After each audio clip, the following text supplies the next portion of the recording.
Hello, I'm Chris Story. I'm the principal of Hardwick Green Primary Academy. I've just made this video to try and talk to you about the Education Welfare Officer role in light of the fact I won't be able to meet you in person. So the role is temporary for 1 year in the first instance, but with a strong possibility of being extended.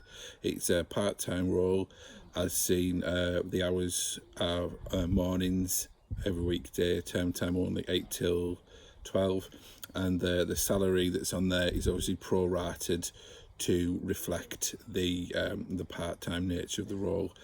The role is really two parts. The first one is attendance management.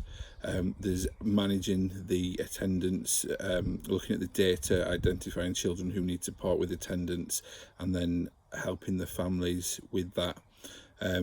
It's more of a reward-based approach than punitive. So we'd like to actually work with the families to identify reasons for lower attendance and what we could do to improve it.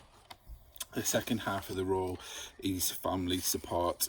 So especially with the COVID-19 outbreak, there will be families who need lots of support. It might be with bereavement, it might be with money, with food, it could be a whole variety of reasons, and we need someone who can not necessarily provide all that support themselves, because that's a huge task, but just signpost the parents to support that may be available either from charities or from the local authority.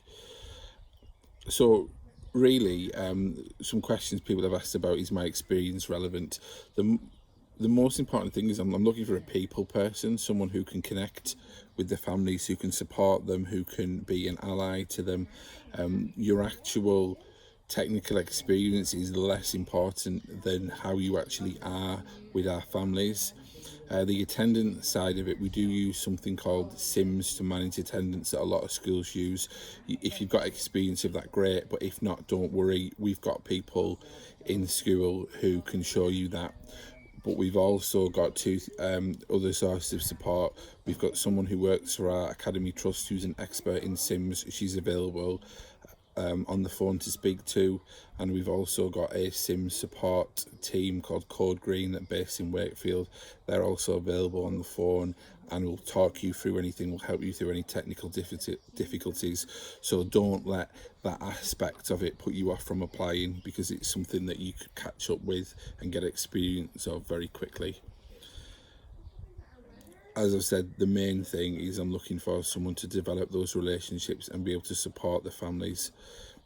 Some of you have asked, is there a chance it could be full-time?